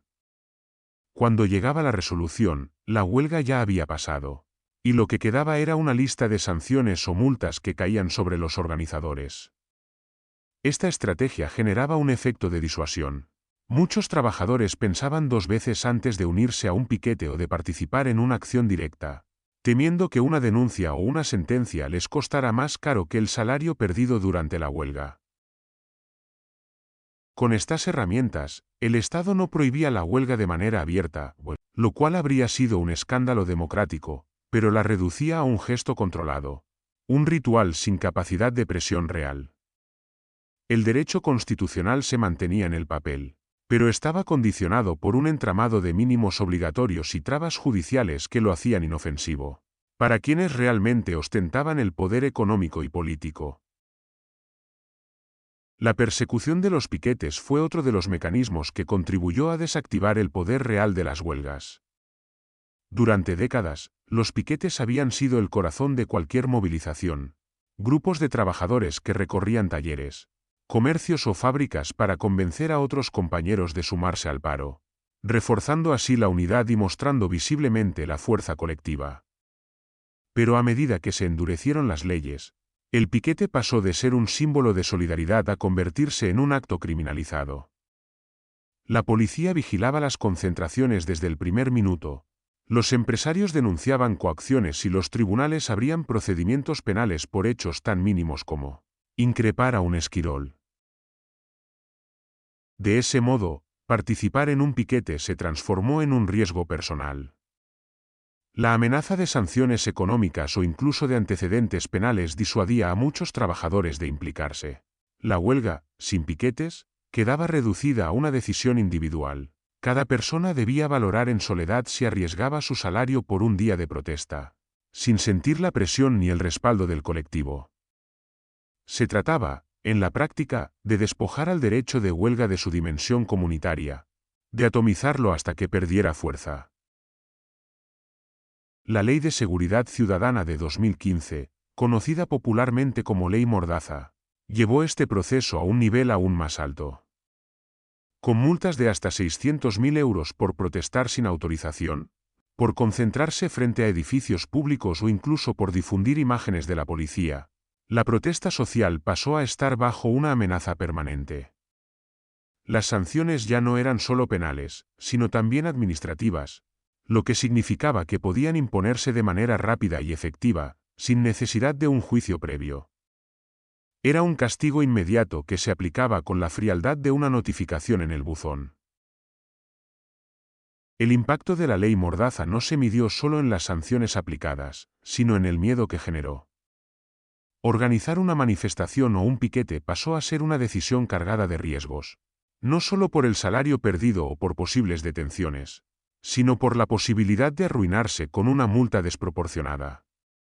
Muchos colectivos redujeron sus actividades, otros buscaron formas más discretas de protesta, y en general se instaló la sensación de que alzar la voz podía costar demasiado caro.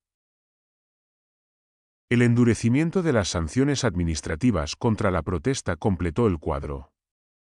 A las multas de la ley Mordaza se sumaron normativas locales y autonómicas que limitaban concentraciones, imponían requisitos burocráticos o castigaban con severidad cualquier alteración del orden público. Incluso pequeños actos de desobediencia civil, como colgar pancartas o realizar sentadas pacíficas, podían terminar con sanciones que superaban de largo la capacidad económica de los participantes. Así, la protesta fue encapsulada. El Estado no eliminó el derecho formal a manifestarse o a declararse en huelga, pero lo rodeó de tantas restricciones, amenazas y sanciones que, en la práctica, lo convirtió en un acto de alto riesgo. La combinación de persecución a los piquetes, la ley Mordaza y el endurecimiento de las sanciones administrativas generó un clima en el que la desobediencia parecía suicida y la conformidad, por muy amarga que fuese, se imponía como la única opción razonable para la mayoría.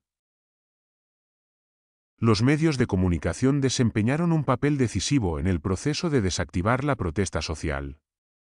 Cada huelga que se convocaba era presentada no como una expresión de dignidad frente a la injusticia, sino como un problema para el ciudadano común. Los telediarios abrían con imágenes de atascos en las carreteras, estaciones abarrotadas de viajeros sin tren, quirófanos cerrados o aulas vacías. El foco nunca estaba en las causas de la huelga, en los motivos que habían empujado a miles de personas a paralizar su trabajo, sino en los perjuicios ocasionados a la población.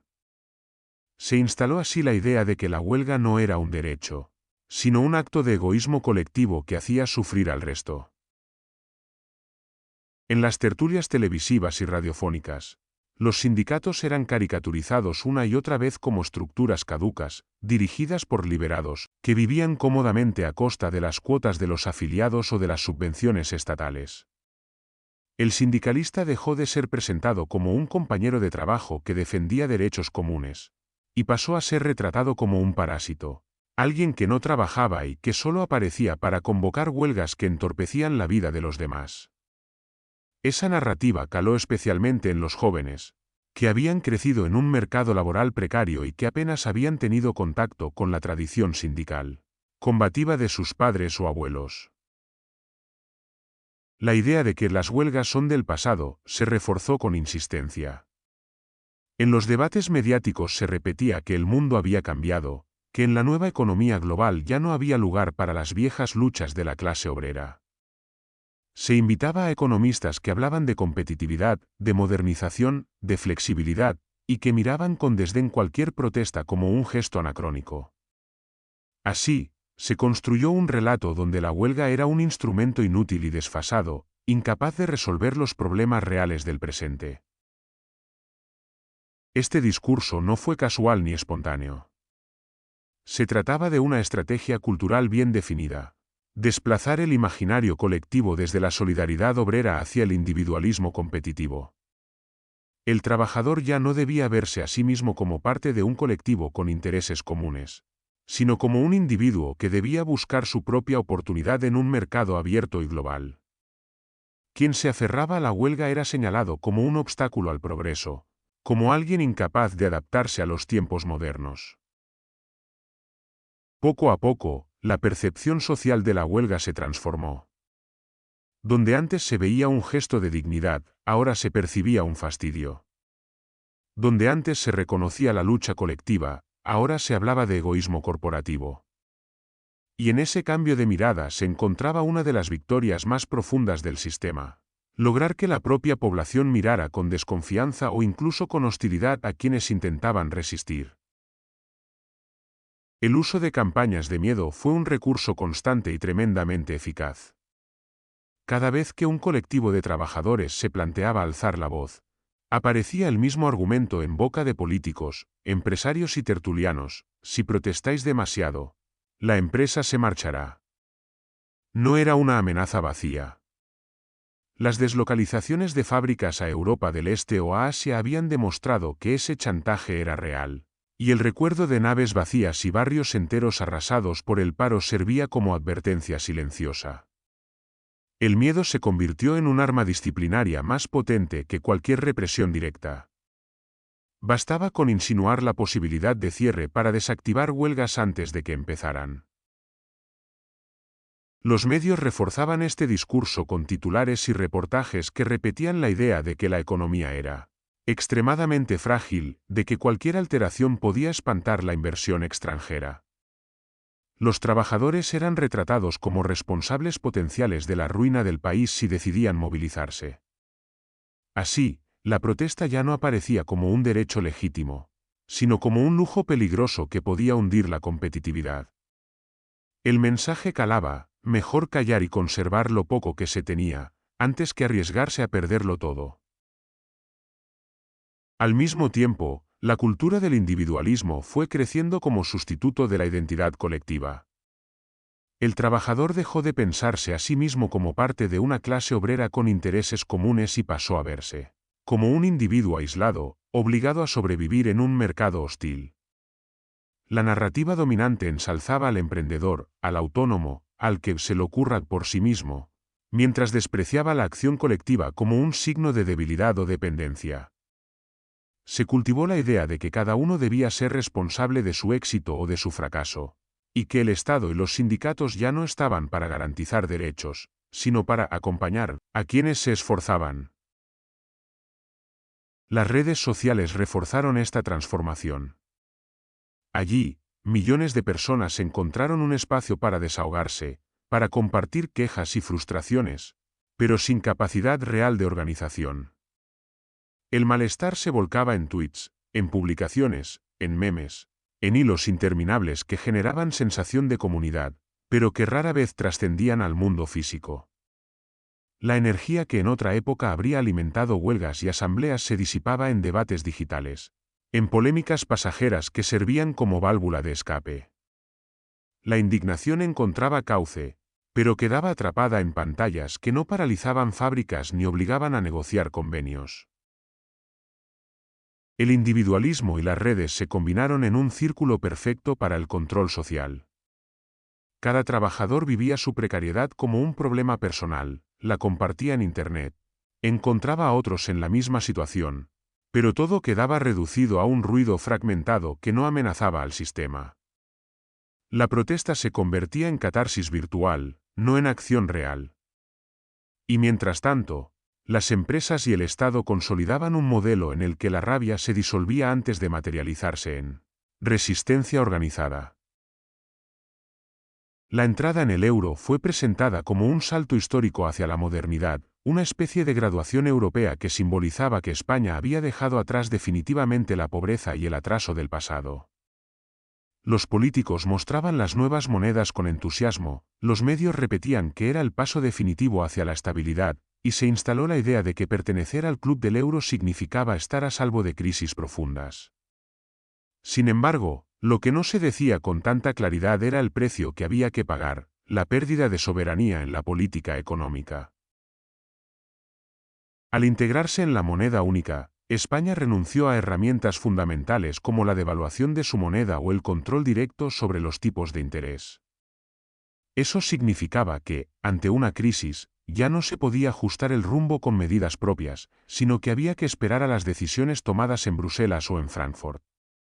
El Banco Central Europeo marcaba las directrices, y el margen de maniobra de los gobiernos nacionales se reducía a aplicar políticas de ajuste y austeridad bajo la supervisión de instituciones externas. La dependencia de las directrices de Bruselas y del BCE se hizo especialmente evidente durante la crisis de 2008 y los años siguientes. Cada paquete de medidas, cada reforma, cada recorte se justificaba con la frase: Europa lo exige. Esa fórmula funcionaba como un blindaje político.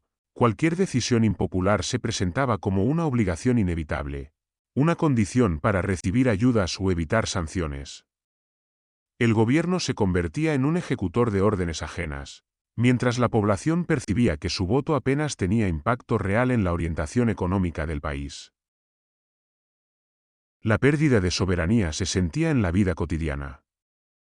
Cuando se recortaban pensiones, cuando se congelaban salarios públicos, cuando se imponían subidas del IVA o reformas laborales más duras, siempre aparecía la misma explicación: no hay alternativa, Europa lo demanda.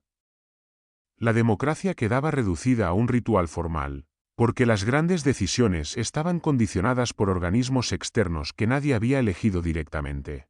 El trabajador entendía que su precariedad ya no era solo resultado de la patronal nacional, sino de una estructura supranacional que dictaba reglas en función de intereses financieros y no sociales. De este modo, el euro, que había sido presentado como garantía de estabilidad, se convirtió también en una herramienta de control social. El miedo a quedar fuera, a ser castigados por las instituciones europeas, se utilizó como argumento para aceptar sacrificios que en otras circunstancias habrían provocado protestas masivas. La integración monetaria limitó la capacidad de respuesta autónoma y consolidó la idea de que cualquier resistencia era inútil frente a poderes más grandes, intangibles y lejanos. La justificación de los recortes con el argumento de que Europa lo exige, se convirtió en una muletilla repetida por todos los gobiernos, sin importar su signo político. Cada vez que se anunciaba un ajuste en sanidad, en educación, en pensiones o en derechos laborales, la explicación era la misma: no es una decisión propia. Es una obligación derivada de los compromisos adquiridos con Bruselas. La frase funcionaba como un escudo político que diluía responsabilidades y transmitía a la población la sensación de inevitabilidad.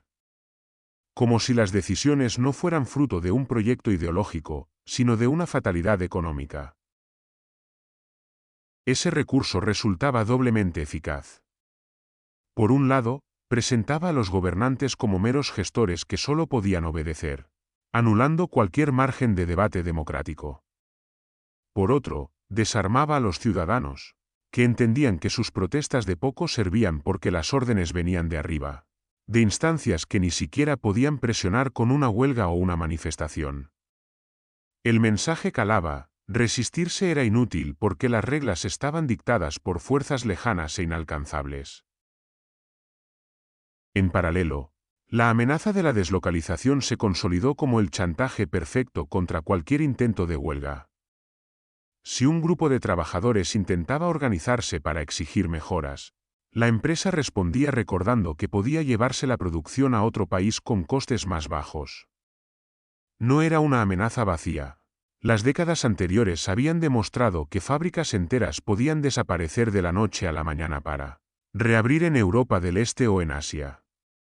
Esa memoria pesaba como una losa. El trabajador sabía que alzar demasiado la voz podía significar no solo perder su empleo, sino condenar a toda su comunidad al desempleo. El chantaje funcionaba como un mecanismo de control invisible. No hacía falta desplegar policías ni emitir leyes represivas. Bastaba con la sombra de la deslocalización para disciplinar plantillas enteras. La huelga, que había sido el arma principal de la clase trabajadora, se volvió un riesgo demasiado alto frente a la amenaza de que la empresa se marchara para siempre. Así, el miedo a la pérdida total se impuso sobre la esperanza de la mejora parcial. La integración plena en la OTAN terminó de completar este marco de dependencia exterior. Durante gran parte del siglo XX, el ejército había jugado un papel ambivalente en la política interna, a menudo interviniendo en conflictos sociales, ya fuera como garante del orden o como fuerza de represión. Pero con la entrada en la Alianza Atlántica y la profesionalización de las Fuerzas Armadas, esa función desapareció de facto. El ejército dejó de ser un actor interno de control y se subordinó a la lógica militar internacional, con operaciones en el exterior en lugar de intervenciones en el interior. Esa transformación tuvo un doble efecto. Por un lado, eliminó la posibilidad de que el ejército actuara como árbitro en conflictos sociales masivos, dejando ese papel exclusivamente en manos de la policía y la justicia. Por otro, reforzó la sensación de que la soberanía nacional estaba supeditada a compromisos internacionales. España ya no decidía en solitario ni su política económica ni su estrategia militar. La protesta interna, en ese contexto, se encontraba atrapada entre la dependencia de Bruselas y del BCE en lo económico, y la subordinación a la OTAN en lo militar. De esta forma, la globalización y la dependencia exterior no solo condicionaron la economía, sino también el imaginario colectivo. El trabajador aprendió que su vida estaba marcada por decisiones lejanas, que su margen de acción era mínimo, que la lucha local se estrellaba contra muros internacionales. La combinación de recortes impuestos desde Europa, chantajes de deslocalización y la retirada del ejército de la escena social construyó un escenario donde la protesta parecía no tener destinatario claro. ¿Contra quién luchar cuando el poder estaba difuso, repartido entre instituciones externas, empresas multinacionales y organismos supranacionales? El resultado de todo aquel entramado de reformas, privatizaciones, campañas mediáticas y leyes coercitivas se hizo visible en la vida cotidiana. El malestar, que en otras épocas habría llenado calles y plazas, se fue desplazando poco a poco hacia espacios privados y virtuales. El bar del barrio se convirtió en el lugar donde los trabajadores desahogaban su frustración con unas cervezas, repitiendo conversaciones que se encendían con rabia y terminaban en resignación. No hay nada que hacer, todos son iguales, si protestamos nos echan. La indignación quedaba encapsulada en esas tertulias improvisadas, cargadas de memoria de luchas pasadas y de impotencia ante un presente que parecía inamovible. Con la expansión de Internet y de las redes sociales, ese desahogo encontró un nuevo escenario. Lo que antes se gritaba en una manifestación o en una asamblea se volcaba ahora en un muro digital, en un hilo de Twitter, en un comentario en Facebook. Las redes multiplicaban la sensación de compañía, miles de personas compartían las mismas quejas, los mismos chistes ácidos, las mismas denuncias. Pero esa comunidad virtual carecía de la fuerza disruptiva que alguna vez tuvo la calle. La rabia se transformaba en trending topic, no en huelga general. El poder económico y político había logrado lo que buscaba, que el malestar existiera, sí, pero que se quedara en lugares donde no podía interrumpir la normalidad. Las huelgas generales, que en los años 80 y 90 habían sido capaces de paralizar el país, fueron perdiendo fuerza tras las reformas laborales de 2002 y 2012. Se convocaban aún, de manera puntual, pero con un seguimiento desigual y con un eco cada vez más simbólico. Las imágenes de calles semivacías o de servicios mínimos que mantenían la actividad daban la sensación de que aquellas jornadas eran más un gesto ritual que una verdadera amenaza. La patronal y los gobiernos habían aprendido a esperar el desgaste, sabían que al día siguiente todo volvería a la normalidad. El recuerdo de las grandes huelgas del pasado se fue desdibujando. Para los más jóvenes, aquellas movilizaciones parecían relatos lejanos, casi míticos, de un tiempo en que los trabajadores tenían una fuerza colectiva que hoy resultaba inimaginable. Lo que quedaba era un simulacro de protesta, pancartas, manifestaciones de unas horas, declaraciones de dirigentes sindicales, pero sin la capacidad real de torcer el brazo a quienes dictaban las políticas. El poder había conseguido domesticar incluso la memoria de la lucha. Las movilizaciones que surgían en este nuevo escenario eran cada vez más fragmentadas, limitadas a sectores concretos y sin capacidad de articularse en un frente común. Profesores en una comunidad autónoma, sanitarios en otra, transportistas de manera puntual, trabajadores de la limpieza o de la hostelería reclamando mejoras mínimas en momentos de crisis. Cada protesta nacía aislada, se desarrollaba durante unos días, recibía atención mediática pasajera y terminaba apagándose sin apenas dejar huella. La ausencia de coordinación nacional convertía cada esfuerzo en un grito solitario, condenado a perderse en la inercia de un país que ya había aprendido a convivir con la precariedad como normalidad. La queja popular existía, era constante y palpable en la calle, en los bares, en las redes, en las conversaciones de familia. Cualquiera podía enumerar injusticias, señalar los abusos de las empresas, la corrupción de los políticos, la falta de futuro para los jóvenes. Sin embargo, esa indignación no encontraba herramientas capaces de transformarla en acción colectiva. El derecho de huelga estaba desactivado, los sindicatos mayoritarios institucionalizados, las alternativas criminalizadas, y la fragmentación laboral había destruido los espacios de encuentro. Lo que quedaba era una población consciente del saqueo, pero impotente para detenerlo. Se instaló así un escenario de desahogo sin acción. Todos hablaban del problema, todos reconocían el deterioro, todos sabían que los recortes y la precariedad eran fruto de decisiones políticas y empresariales, no de un destino inevitable. Pero nadie tenía la fuerza, ni las estructuras, ni la confianza suficiente para organizar una resistencia real. La energía se disipaba en conversaciones indignadas, en artículos en prensa alternativa, en debates interminables en redes sociales. La sociedad sabía, pero no podía. Y en esa impotencia se encontraba la mayor victoria de quienes habían diseñado el sistema. Un control social que no necesitaba recurrir a la censura abierta ni a la represión constante, porque la desmovilización era fruto de la propia arquitectura económica, política y cultural. La polarización extrema terminó de completar el panorama. El malestar social, en lugar de articularse en una lucha común contra la precariedad y la desigualdad, fue canalizado hacia un enfrentamiento político cuidadosamente alimentado.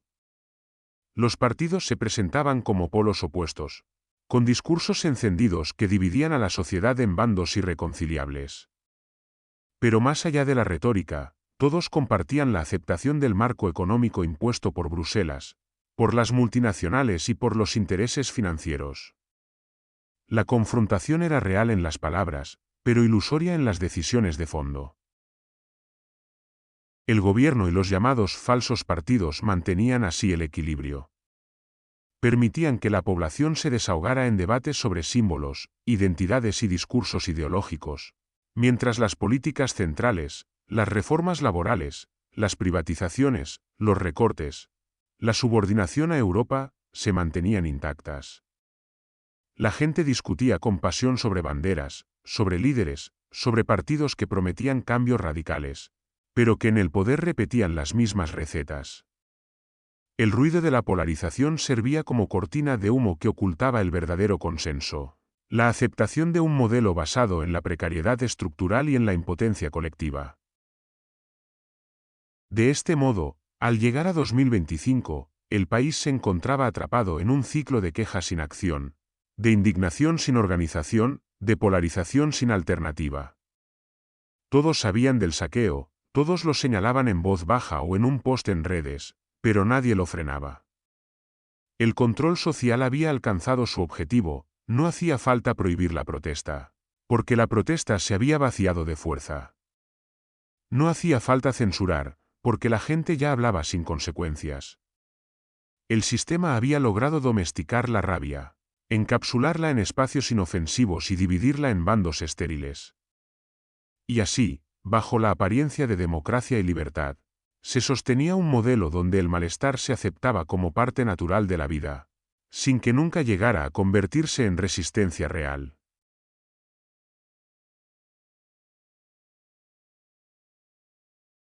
Y así llegamos al final de este relato.